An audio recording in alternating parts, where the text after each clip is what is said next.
이제 우리가 스가랴 이제 12장 말씀은 이제 두 번째, 그러니까 스가랴 전체의 예언의 흐름 가운데 이제 앞서 첫 번째 예언의 흐름이 이제 마무리가 되고 두 번째 예언의 흐름으로 이제 막바지를 지금 치닫고 있습니다. 그러니까 12, 13, 14장에서 끝나거든요. 12장, 13장, 14장에서 끝나는데 이제 두 번째 예언의 메시지로서 지금 이제 선포가 돼요.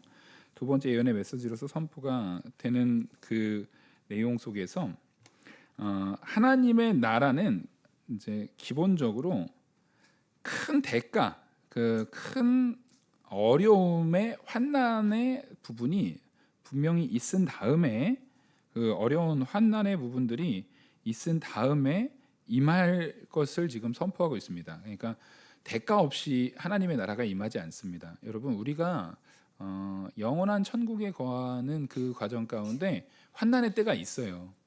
그게 뭐 7년 대환란에 대한 부분, 이렇게 계시록에 나타나는 7년 대환란의 부분에서 앞에 3년 반을 우리가 당한다, 뭐 이런 부분도 있지만 우리가 이 땅을 살아가면서 나타나는 성도로서 당하는 이 대가에 대한 부분도 분명히 있습니다. 그래서 우리는 환난을 두려워하는 존재가 아니라 환난을 이겨내고 하나님께서 주시는 상급을 쟁취할 자들입니다. 그래서 성경은 항상 오늘 오전에도 그 열심으로 좁은 문을 들어가는 것을 힘쓰라라고 말할 때 그 힘쓴다가 그 말씀을 드렸잖아요. 이제 경기를 앞둔, 그 경기를 앞둔다고 했을 때 로마서에서 말하고 있는 그 경기가 격투기 얘기하는 거거든요. 다름질한다라는 것이 사실은 그냥 달리기 시합 이런 것이 아니라 경기에 대한 부분인데 그 가장 인기가 많았고 주된 경기로 사용되고 있는 것이 격투기였습니다. 근데 그것을 승리하기 위해서 얼마나 많은 시간들을, 고난의 시간들을 이겨내는가에 대한 부분을 표현하는 단어가 힘쓰다라는 거거든요. 그래서 우리는 구원에 대한 부분, 하나님의 참된 그 은혜로 주어지는 구원이지만 그 은혜로 주어지는 구원이 하나님께서 우리한테 너는 그냥 아무것도 안 하고 감 나무 밑에서 입만 벌리고 있어라, 이게 아니에요. 너를 내가 택했다, 그리고 너의 구원을 내가 확증시켰다라는 말씀을 들은 우리, 그 확증은 하나님의 약속이니까 이루어집니다. 근데 확증된 우리는 반드시 누구 말씀대로 사는 존재들입니까? 하나님 말씀대로 사는 존재들이라는 거예요. 물론 이게 전후 관계가 바뀌면 안 됩니다. 우리가 열심히 살아서 하나님의 은혜로 구원받았다가 아니에요.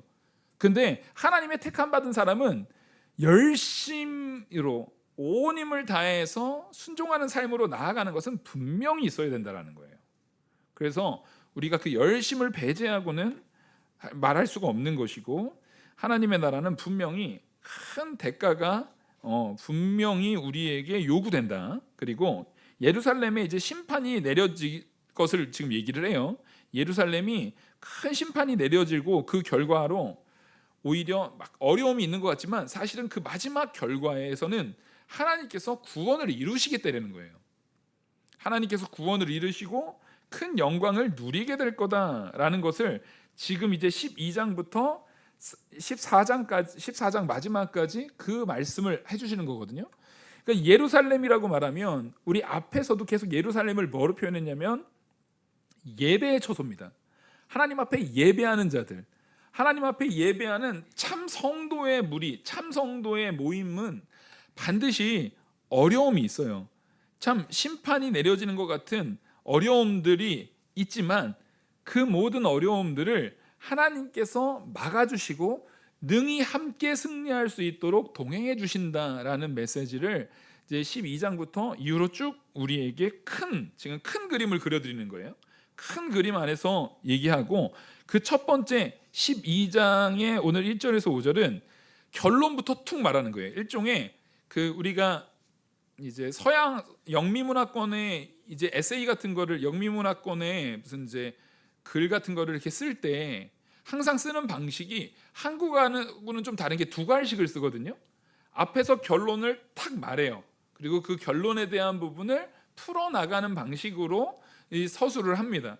지금 여기에서도 예루살렘을 하나님이 구원할 거다. 아무리 얼마나 많은 환난들이 있다 할지라도 반드시 그날에 하나님께서 예루살렘을 구원하실 것이고 그리고 이 이후에 표현되는 그 날들이라는 말이 이제 이후로 많이 나올 거거든요. 이 12장부터 14장까지 그 날이라는 표현들이 나오는데, 그것은 예수님이 초림과 재림을 함께 하시는 것에 대한, 예수님께서 초림, 지금 초림이 이루어질 거고 이후에 재림이 이루어질 거다라는 것을 예언적으로 보여주는 겁니다.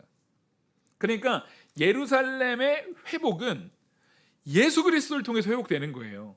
예수 그리스도의 초림과 예수 그리스도의 재림을 통해서. 그러니까 우리도 사실상 이 예루살렘의 환난의 때에 여전히 있는 겁니다. 우리도 이 예언의 아직 완성을 못 본 거예요. 초림만 봤지 아직 재림은 이루어지지 않았어요. 그러니까 우리도 예배자로서 내가 참된 예배를 지켜나가고 온전히 수호해 나가는 일에 있어서 어려움이 있어요, 없어요? 있어요, 여러분. 그리고 분명히 말씀드리지만 예배를 온전히 수호해 나가려고 할 때 여러분 우리는 무슨 각오해야 되냐면요, 그러니까 부흥이 안 되지, 그렇게 답답하게 하니까 교회가 안 되지, 그렇게 구태연하게 말씀만 가지고 그러고 말씀만 그러니까 요즘에 시대가 바뀌어서, 요즘은 사람들이 성향이 바뀌어서, 요즘은 사람들의 그런 취향이 바뀌어서 이런 것도 적용해야 되고 저런 것도 적용해야 되는데 그러니까 안 된다라는 비아냥거림을 당할 거예요. 여러분 분명히 당할 겁니다. 근데 이 비아냥거림이 요즘만 있었을까요? 성경 역사 가운데 항상 있었습니다. 가장 단적인 예로요, 다윗이 하나님의 말씀대로 신앙생활을 하는 거예요. 하나님의 말씀대로 막 화려하고 그런 거 없어요. 하나님 말씀에서 원하는 대로 하나님 앞에 예배하고 하나님 앞에 제사 드리고 하나님 앞에 온전히 섭니다. 하다못해 간단한 문제에 있어서도 다 선지자들의 지시를 받아요. 이게 지금 뭡니까? 다윗이 왕이지만 다윗만 사실은 참된 이스라엘의 왕이었던 거예요. 세상 왕과 이스라엘의 왕의 가장 극명한 차이는 뭡니까? 세상 왕은요, 자기 마음대로 해요. 이스라엘 왕은요, 하나님의 뜻대로 합니다. 그래서 이스라엘 왕의 진짜 참된 표본은 사사시대를 그대로 계승하는 거예요. 사사시대에 왕이 없습니다. 하나님이 신정국가로서 왕이 되는데 이스라엘 백성들이 완악한 마음으로 왕을 요구해요. 그래서 첫 번째로 사울왕을 줬는데 사울왕의 실패를 경험하죠. 왜? 사울왕이 하나님의 뜻 안에서 있는, 하나님의 통치를 받는 이스라엘의 왕으로 서기를 거부하고 세상 왕과 같은 형태의 왕을 하려고 했던 게 사울왕이었던 거예요. 그러니까 하나님께서 사울왕을 쳐버립니다. 그리고 다윗왕을 세우는데 다윗왕은 사실상 유일무이한 이스라엘의 왕의 온전한 표본이에요. 왕이지만 하나님의 통치를 받는 왕입니다. 우리는 다 하나님 앞에 왕이요, 제사장이요, 선지자인 줄 믿으시기 바랍니다. 우리가 왕이다라는 것은 내 마음대로, 나 왕인데 내 마음대로지 하는 게 아니라 성도가 제사장이고 선지자고 왕이라는 것은 제사장 자기 마음대로 해요? 하나님이 명령해 주신 대로 제사 지내요? 그렇죠? 그렇게 안 하면 어떻게 돼요? 제사장? 죽어요. 선지자 자기 말하는 겁니까? 하나님이 주신 말씀만 전하는 겁니까? 하나님 주신 말씀만 전해요. 무슨 얘기인지 아시겠죠? 제사장, 선지자, 왕이라는 게, 왕은 이것과는 다르게 자기 마음대로 하는 게 아니라 사실은 세 개 다 똑같은 거예요. 이스라엘의 왕이라는 거예요. 이스라엘의 제사장, 이스라엘의 선지자, 이스라엘의 왕은 자기 생각대로 하는 게 아니에요. 자기 생각대로 나가는 존재가 아니라 이스라엘의 왕이라는 것은 딱 다윗 왕이 표본이라니까요. 하나님의 뜻을 온전히 준행하는 자, 그게 이스라엘의 왕입니다. 그게 이스라엘의 왕이에요. 그래서 다윗이 그렇게 온전히 하나님의 뜻대로 준행하는 삶을 사는데, 문제는 보십시오. 그때도 이후에 솔로몬 때 딱 가니까 솔로몬이 하는 행동이 뭡니까? 세상의 온갖 트렌드들을 가져옵니다. 아주 트렌디한 사람이에요. 요즘 시대에 딱 어울리는 사람이죠. 아주 트렌디해요. 야, 저 나라에는 저게 장점이래. 여기는 이 신은 요런 거 잘해준대, 요런 거 잘해준대. 모든 문화 이런 거를 다 들여와가지고 그 안에서 아주 트렌디하게 막 섞어버립니다. 유행에 아주 민감해요. 그러니까 그런 것들을 이스라엘의 예루살렘에 잔뜩 갖다, 정말 나쁜 표현으로 때려 집어넣습니다. 거기다가 그냥 쑤셔 넣는 거예요. 거기다. 여러분 잘 보십시오. 그래서 이스라엘이 어떻게 됐습니까? 우상의 나라가 돼버려요. 이스라엘이 하나님을 떠나는 나라가 돼버려요.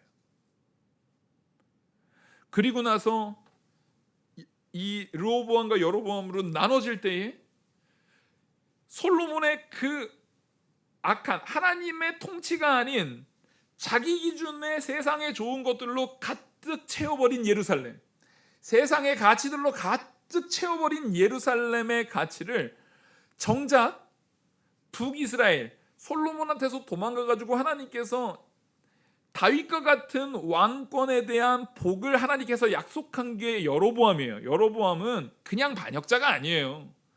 하나님께서 솔로몬의 죄악에 대한 부분을 질타하시면서 세우신 왕이 여로보암입니다. 여로보암이 잘했잖아요. 만약에 여로보암이 잘했으면 하나님께서 여로보암한테 약속하신 이 약속의 내용이요, 다윗과 같아요. 엄청나게 큰 복을 누릴 수 있는 사람이었어요. 근데 여로보암이 다윗의 길을 갑니까? 솔로몬의 길을 갑니까? 솔로몬의 길을 갑니다. 단에다가 베델에다가 금송아지 만들어 놓고 예루살렘 갈 거 없다. 야, 뭘 멀리까지 거기까지 가. 야, 뭐 거기만 예배냐? 내가 더 멋들어지게 여기 금송아지 만들어 놨어. 단에도 있고, 야, 북쪽에 있는 애들은 가깝게 단으로 가. 남쪽 쪽에 있는 사람들은 굳이 저기 예루살렘까지 갈 것 없이 베델에다가 내가 만들어 놨잖아. 거기에서 우리 요즘 트렌디하게 예배하자. 요즘 스타일로 예배하자. 야, 금송아지, 너네 애굽 가봤지? 애굽 금송아지 난리도 아니야. 다른 나라들 봐봐. 다 금송아지가 트렌드야. 여러분, 예배에는 트렌드가 없습니다. 예배는 진리냐 아니냐만 중요합니다.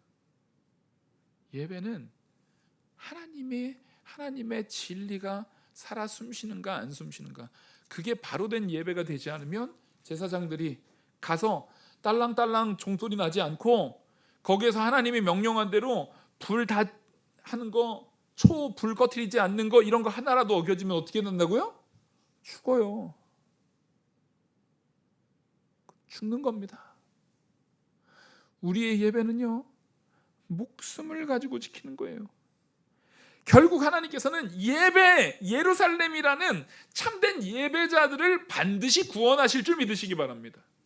근데 어떤 게 참된 예배자냐는 거예요. 우리 오전에도 그랬잖아요. 좁은 문을 가는 자들이에요.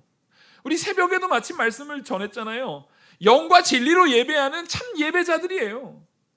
그래서 세상에 트렌드한 것이 아니라, 어느 교회는 뭐 이거 하는데 어디는 저렇게 하는 데가 아니라, 성경이 말하는 교회가 어떻게 했는가, 전통적으로 성경에서 추구하는 바대로 예배했던 모습들이 어떤 건가, 우리가 완벽할 수 없겠죠. 하지만 그거를 추구하시는 모습을 가지고 살아가셔야 합니다. 그래서 교회는요, 변화에 민감한 자들이 아니라 진리에 민감한 자들이 되셔야 되는 거예요. 가라 할 때는 다름질을 하면서 가야겠지만, 말씀에 아닌 것에서는 세상 없어도 가지 않는 자들이 돼야 되는 겁니다. 그래서 얼핏 보면 우리 교회가 촌스럽게 보일 수 있어요. 촌스러운 게 아니라, 여러분, 제가 그래서 지난번에 그 말씀 드렸어요.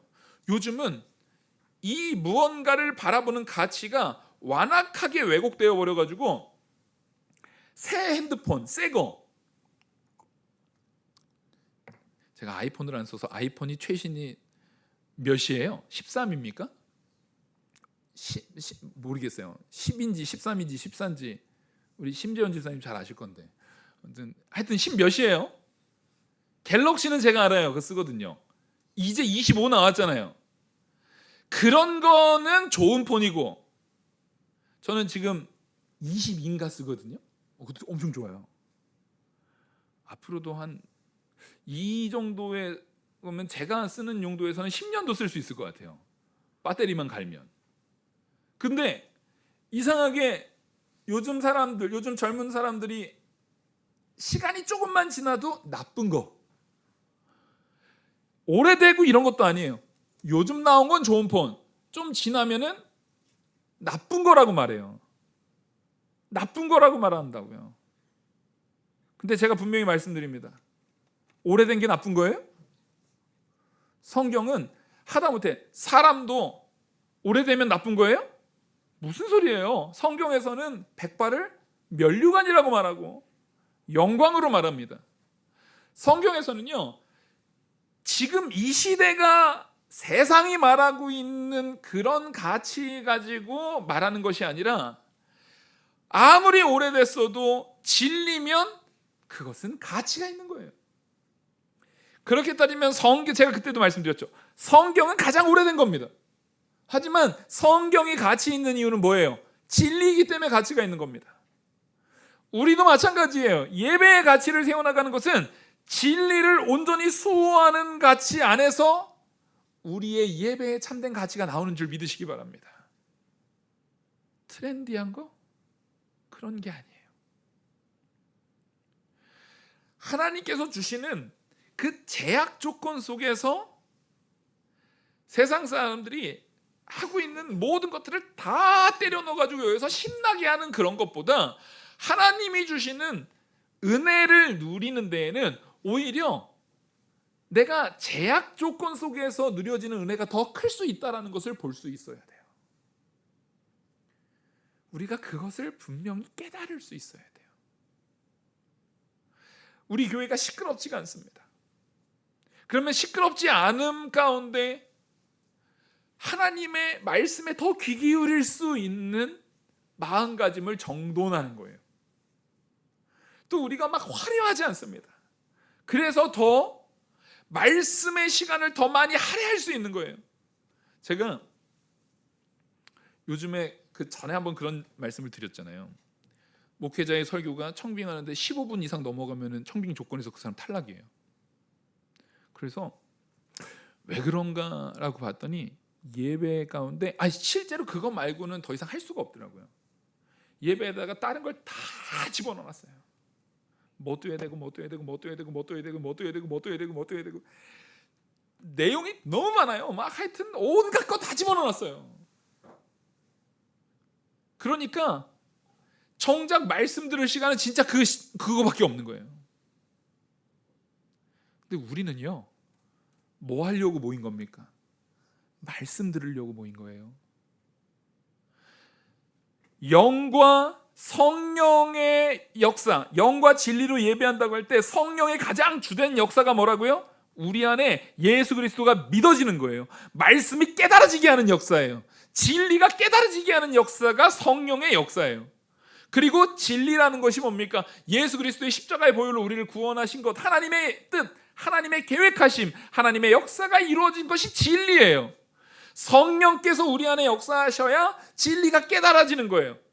예배는 이게 있어야 되는데 이건 어디에서 완성됩니까? 말씀 증거에서 완성돼요. 근데 그 말씀을 줄이겠대요. 그 말씀을 없애겠대요.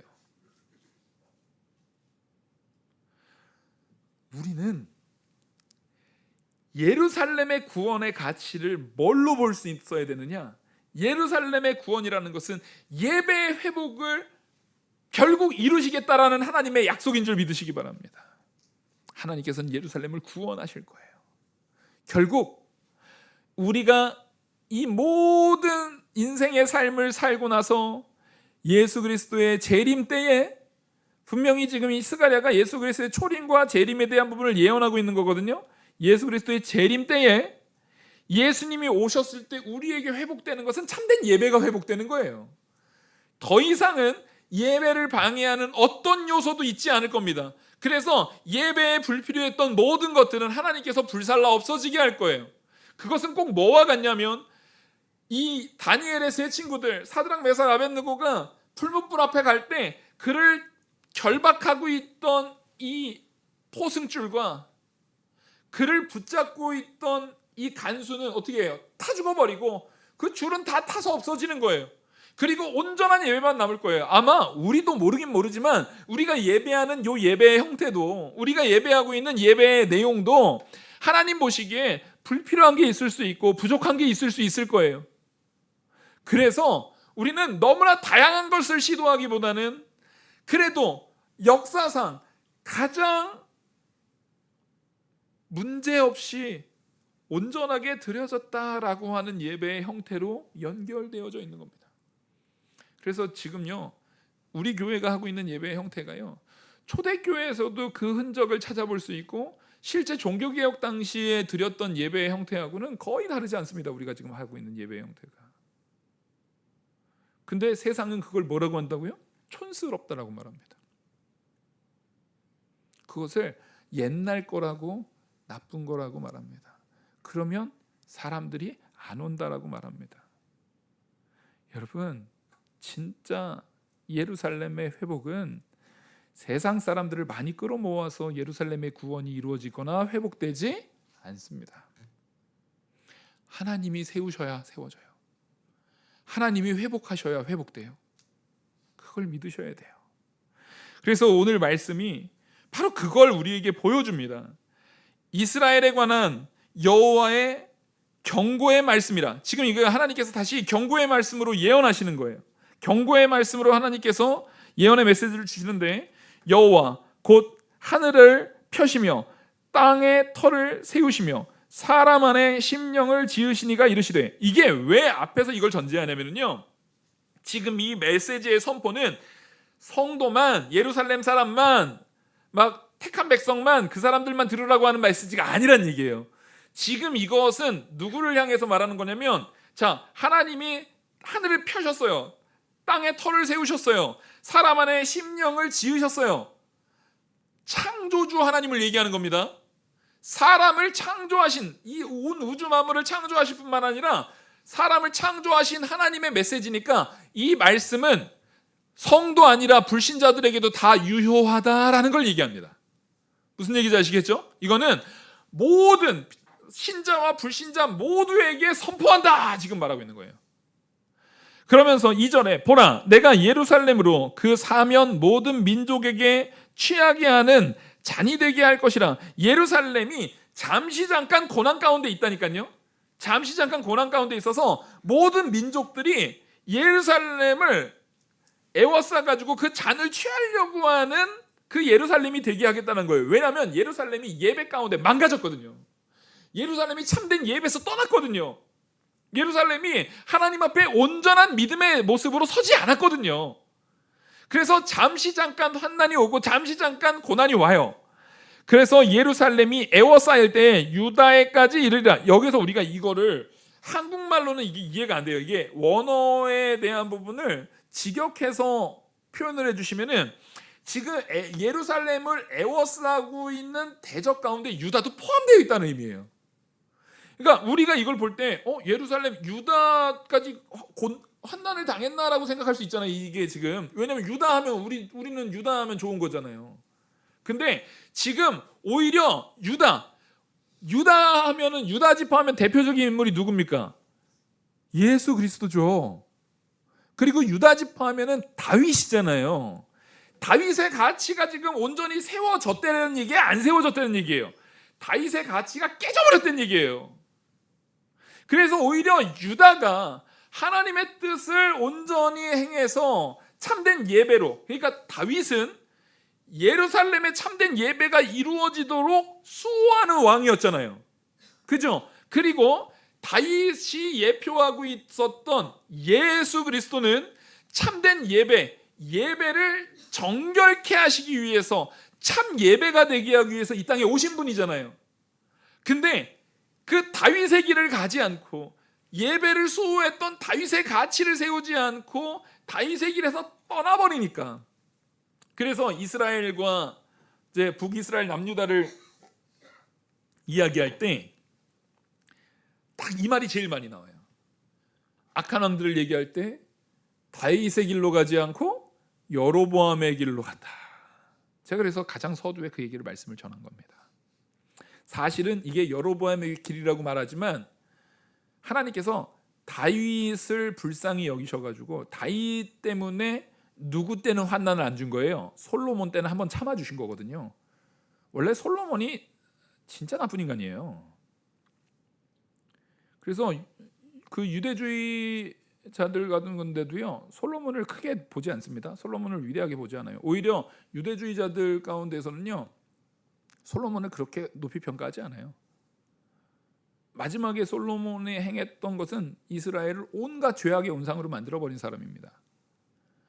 그래서 엄밀히 따지면요, 하나님께서 솔로몬 너는 네 아빠 봐서 내가 너 때는 환난 없게 하겠다 해서 그 이름이 빠진 거지, 엄밀히 따지면 여로보암의 길이라는 게 누구의 길인 거예요?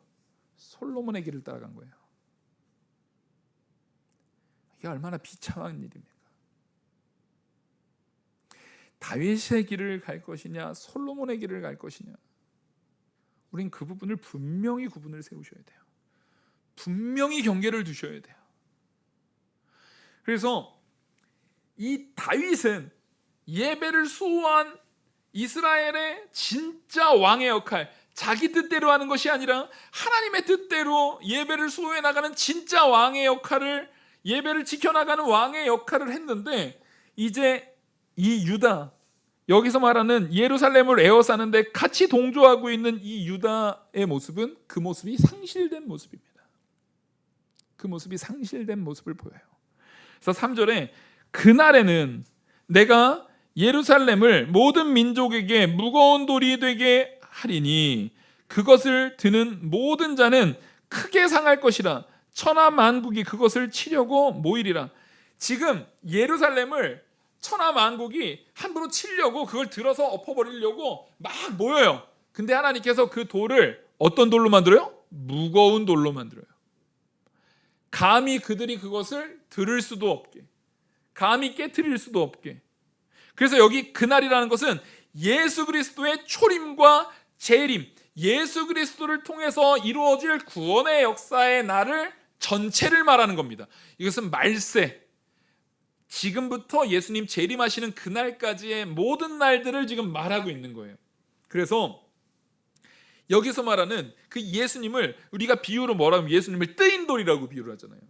예수님이 이 머릿돌, 그 모퉁이 돌 이렇게 표현돼요. 그래서 그 뜨인 돌이 뭘 부셔요?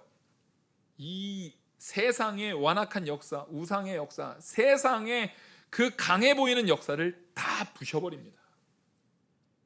그러니까 예수님께서 함께 하시는 참된 예배를 이 세상이 아무리 파괴시키려고 해도요, 파괴되지 않아요. 파괴되지 않아요.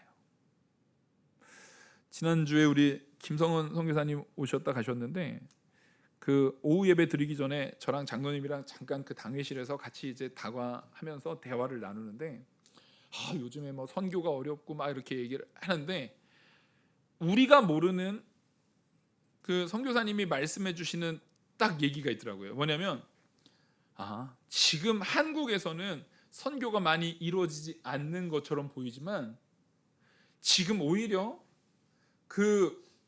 이 중동 아니면 인도, 오히려 이슬람이라든가 힌두교라든가 다른 그 신앙의 체계를 가지고 있었던 그 나라들, 아니면 옛날에 그 이란 같은 경우는 너무 의외더라고요.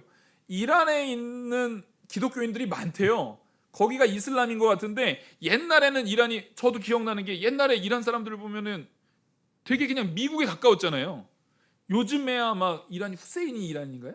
뭐 그 이후로 막 아주 막 폐쇄적이고 됐지만 옛날 이란은 굉장히 자유로웠거든요. 그때 이란에 있었던 기독교인들이 많았고, 그들이 여전히 신앙생활 가운데 있었던 그 사람들이 지금 러시아에 같은 언어 체계를 쓰고 있는 사람들한테 선교사로 신앙의 선교의 가치를 가지고 이 사람들이 굉장히 많이, 그 사람들이 선교사로 많이 가서 복음을 전하고 있답니다. 그러니까 한국이 요즘 안 믿는다고, 지금 한국은 그러니까 사실은 믿음에서 많이 떠나가지고 각자 돈 하다 보니까, 한국이 옛날에 전 세계 선교 2위였다는 것은 그건 옛날 말이고요. 이미 한 예전역에 그건 벌써 끝이래요. 지금 우리는 순위권도 못 드는 거예요. 근데 생각지도 못한 데서 그런 역사가 일어나요. 따지고 보면은요, 우리나라가 미국 다음으로 선교를 많이 한다. 그게 한 90년대, 80년대 후반, 90년대 초반이었거든요. 그때 전 세계가 놀랬죠. 왜냐하면 한국을 생각도 못했거든요. 한국에서 그런 역사가 일어날 거라고 생각도 못했어요. 마찬가지로 우리의 생각을 언제나 누구는 넘으십니까? 하나님은 넘어요. 우리는 내 눈에 보이는 것만 가지고 큰일 났다, 세상이 어쩌다. 아니에요. 따라하겠습니다. 하나님은 승리하신다. 하나님은 일하시고 계세요. 하나님은 승리하세요. 우리가 해야 될 것은 뭐냐면 내 신앙을 거룩하게 지키고 있어야 되는 겁니다. 내 믿음의 가치를, 적어도 대한민국의 모든 교회들이 막 혼탁한 세상의 것을 막 갖다 솔로몬처럼 다 때려 넣어가지고 막 그런 모습 속에 빠져 있는다 할지라도 우리가 분명히 알아야 되는 것은 뭐냐면 제발 나만 우월하다라는 그 의식 빼셔야 돼요. 요렇게 말씀 전하면 또 무슨 착각에 빠지냐면 그래 우리 교회는 보수적이야, 우리 교회는 그래도 진리를 세워나가. 하나님이 바알에게 절하지 않은 7천이 남겨놨어요. 우리만 그러는 거 아니에요. 우리보다 더 잘하는 많은 교회들이 있어요, 없어요? 있습니다. 우리는 외로운 싸움을 하는 게 아니에요. 하나님이 당당하게 우리 앞에서 장군으로 나아가시고 우리는 따라가는, 승리하는 싸움을 하고 있는 거지. 이 세상의 사람들한테 우리만 고난 당하는 종이야. 뭘 우리가 고난을 당하면 뭐 얼마나 당했어요. 제발 그런 되도 않는 이 의식, 되도 않는 자기 자랑, 이런 거에 빠지시면 안 돼요. 우리는 그냥 하나님이 남겨놓은 7천인 중에 한 자리를 차지하고 있으면 돼요. 아멘? 우린 그 7천인 중에 한 자리에서 한 역할을 잘 감당하고 있으면 되는 겁니다. 그러기 위해서 거룩한 성도 되시기를 원합니다. 그러기 위해서 예배를 수호하는 자 되시기를 바랍니다. 분명히 우리가 예수 그리스도로 영과 진리로 예배하는 교회로 단단히 서 있으면 그들이 우리를 아무리 뒤집어 엎으려고 해도 무거운 돌로서 그리스도께 소리를 눌러주시기 때문에 그들이 우리를 엎어요, 못 엎어요? 못 엎어요. 이 말씀을 좀 믿으시기 바랍니다. 우린 못 엎어요. 그래서 우리 신앙의 선배들이 우리에게 남겨주신 좋은 가치는 지켜나가는 거예요. 그걸 무겁게 우리가 지켜나가는 거예요. 그래서 4절 보시면 이 사람들이 3절 하반절에 천하 만국이 그것을 치려고 모이거든요. 그래서 4절에 여호와가 말하노라. 그날에 내가 모든 말을 쳐서 놀라게 하며 그 탄자들을 쳐서 미치게 하되 유다 족속은 내가 돌보고 모든 민족의 말을 쳐서 눈이 멀게 하리니. 자, 우리가 지난주 수요 예배 때 어떻게 영상으로 들으신 분들 계시겠지만 말과 뭐였죠? 나귀예요, 노새예요? 나귀 나왔어. 안 되는데. 나귀는 다음 주. 나귀 이번 주야. 노새 얘기했잖아요. 말과 노새. 이 왕들이 타는 거였거든요. 그 중에서도 말은 뭘 상징하냐면 교만을 상징했다고요.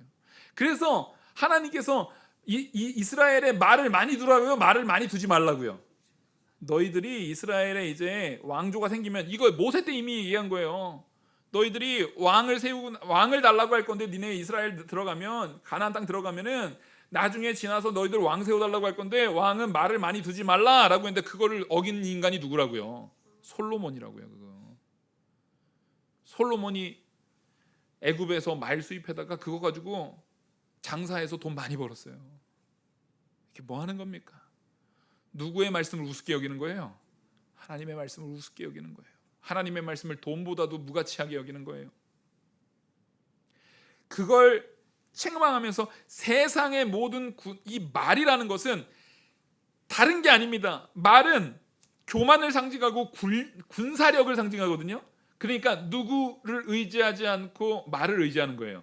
하나님을 의지하지 않고 내 군사력, 내 힘, 말을 의지한다기보다는 내 힘을 의지하는 거예요. 내 능력, 내 힘, 내 권력, 이거를 의지하는 거예요. 거기에는 하나님이 없어요. 그거를 하나님께서 책망하시는 겁니다. 그래서 하나님께서 그 말들을 어떻게 하신다라는 거예요? 그 말들을요 이렇게 만드신다는 거예요. 말 탄 자들을 미치게 해버려요. 또 내가 모든 말을 쳐서 놀라게 해가지고 이 사람들이 말이 막 놀래가지고 팔짝팔짝 뛰니까 그 막 떨어지고 난리도 아니고 거기에 탄 자들, 권력자들, 이 세상의 권력자들 예배를 엎어버리려고 하는, 예루살렘을 뒤집어 버리려고 하는, 예루살렘을 파괴하려고 하는 그 모든 권력자들을 하나님께서 다 쳐버리시겠다는 거예요. 뿐만 아니라 여기에서 모든 민족의 말, 그러니까 하나님을 대적하려는, 하나님을 의지하지 않고 자기의 군사력과 자기의 실력과 자기의 재물과 자기의 능력을 의지하는 모든 이들의 말, 그들이 의지하는 힘, 요즘으로 치면 이 말이라는 표현보단 돈이라는 표현이 잘 어울릴 거예요. 그죠? 여기다 돈을 넣어서 읽어도 전혀 틀리지 않습니다. 그 돈이 말을 쳐가지고 눈이 멀게 해버릴 거예요. 말이 눈이 멀면은 오히려 도움이 됩니까? 재앙이 됩니까? 말이 눈이 멀어 빨리 막 달릴 건데 눈 먼 말이니까 그 말이 어디다 갔다 떨어지거나 어디 가서 부딪혀버리면 타고 있는 내가 죽는 거예요. 여러분, 돈을 하나님께서 이렇게 만드실 겁니다. 우리가 돈 거리고 돈에 의지하고 살면은 하나님께서 돈에 눈을 멀게 해가지고 그 돈 때문에 우리가 크게 상할 날이 올 거예요. 우리는 분명히 믿음의 가치 안에서 내가 추구하고 내가 붙들어야 될 것이 무엇인지를 분명히 결단하셔야 됩니다. 예배에 온전히 서는 자로, 그 예배를 위해서 내 재능을 쓰셔야 돼요. 그 예배를 위해서 내 열심을 쓰셔야 돼요. 그 예배를 위해서 내 시간을 쓰셔야 돼요. 그 예배를 위해서 내게 하나님께서 허락하신 것들, 그게 돈일 수도 있고 그게 자기 재능일 수도 있고 자기 지혜일 수도 있고 여러 가지 요소들이 있잖아요. 그거를 사용하셔야 된다고요. 그걸 사용하시는 거예요. 그때에 하나님께서 그 사용하시는 우리를 바라보고 하나님께서 어차피 우리가 착각하는 게 그거예요. 아유, 하나님이 약속했는데 내가 그냥 가만히 감나무에서 입만 벌리고 있어도 하나님이 구원해 주시겠지. 예, 하나님이 택한 백성이면 구원해 주실 거예요. 근데 아무것도 죽을 때까지 순종을 아무것도 하지 않는 자를 과연 택한 자라고 볼 수 있겠습니까? 스스로가 나는 택한 자다 아니다에 대한 부분을 스스로가 증거가 될 수가 있어요, 없어요? 우리 스스로는 증거가 될 수 없어요. 우리에게 있어서 택한 자인 증거는요, 내 안에 계시는 그리스도로 나타납니다. 내 안에 계시는 그리스도라는 것은 다른 게 아니에요. 내가 생각하는 바가 그리스도의 영광을 위해서 살아가요. 내가 뜻하는 바가 그리스도의 뜻대로 살아가기를 원해요. 말씀을 사모하고요, 말씀대로 행동하지 않았을 때 두렵고요, 기도하지 않을 때 두렵고요, 말씀대로 순종할 땐 기쁘고요, 그 기쁨 안에서 하나님을 더욱더 찬양하고요. 이거는 명백한 증거잖아요. 근데 난 예수 믿어하면서 인생의 삶이 죽을 때까지 예수와는 아무런 상관없는 삶이 있어요. 그걸 우리가 구원받았다라고 자기 스스로 난 구원받은 사람이야, 난 구원받은 사람이라 아무리 우겨도 예수님이 내가 너 누군지 모른다, 내가 널 전혀 알지 못한다 라는 것입니다. 이건 무슨 얘기냐? 여러분, 지옥 갈 수 있습니다, 이 얘기가 아니에요. 택함 받은 백성은요, 반드시 증거가 나타나요, 안 나타나요? 나타납니다. 여러분, 제가 지금 살아있어요, 안 살아있어요? 지금 생명이 있습니까? 육신의 생명 얘기하는 거예요. 지금 제가 육신의 생명이 지금 살아있습니까, 안 살아있습니까? 제가 여기서 죽은 척한다고 1시간 동안 숨 참고 있을 수 있어요? 큰일 나죠. 저같이 이렇게 의지력이 박약한 사람은 아마 한 1분도 참기 힘들 거예요. 금방 드러나요, 안 드러나요? 생명이 있기 때문에 이렇게 드러날 거예요. 이렇게 드러날 거라고요. 생명이 있는 자는, 분명히 그리스도께서 살린 자는 반드시 생명의 증거가 드러납니까, 안 드러납니까? 드러나게 돼 있습니다. 드러나게 돼 있어요. 우리에게서도 반드시 그 증거가 드러납니다. 그래서 그 유다 족속을 얘기하는 거예요. 유다 족속은 분명히 미련한 짓에 섰어요. 미련한 모든 민족들과 함께 섰어요. 그래서 이 4절 하반절에 유다 족속은 내가 돌보고 그 모든 유다 족속은 돌보고, 그러니까 유다 족속이 지금 그 모든 민족하고 같이 섰는데 누구는 돌보겠다는 거예요? 하나님 유다 족속은 돌보겠다는 거예요. 왜냐하면 택한 백성이기 때문에 그래요. 유다 족속이 아무리 죽은 채로 하려고 해도 그 생명이 결국 드러나도록 누가 이끄시겠다라는 겁니까? 하나님이 그거 이끄시겠다라는 거예요. 그래서 우리 5절 같이 한번 읽겠습니다. 이거 진짜 하나님께서 우리한테 말씀하신다라는 마음으로 읽으셔야 돼요. 시작. 유다의 우두머리들이 마음속에 이르기를 예루살렘 주민이 그들의 하나님 만군의 여호와로 말미암아 힘을 얻었다 할지라. 그것을 깨닫게 할 거예요. 참된 예배 자리에 서 있는 자들, 저들이야말로 만군의 하나님 만군의 여호와로 말미암아 힘을 얻었다. 저들이 다시 힘을 얻었다. 그것을 고백하게 하시겠다는 겁니다. 여러분, 우리가 힘을 얻을 수 있는 길은 하나님밖에 없음을 믿으시기 바랍니다. 모든 말을 의지하고 모든 돈을 의지하고 모든 세상 것을 의지한 것은 하나님께서 반드시 쳐서 놀라게 만들어 버립니다. 반드시 쳐서 미치게 만들어 버립니다. 반드시 쳐서 눈이 멀게 만들어 버립니다. 하나님만 의지하고 예루살렘의 구원을 이루실 하나님을 바라보며 우리의 예배를 하나님 앞에 드리는 참된 진리의 가치를 수호해 나가는 저와 우리 모든 성도님들 되기를 간절히 축원합니다. 기도하시겠습니다.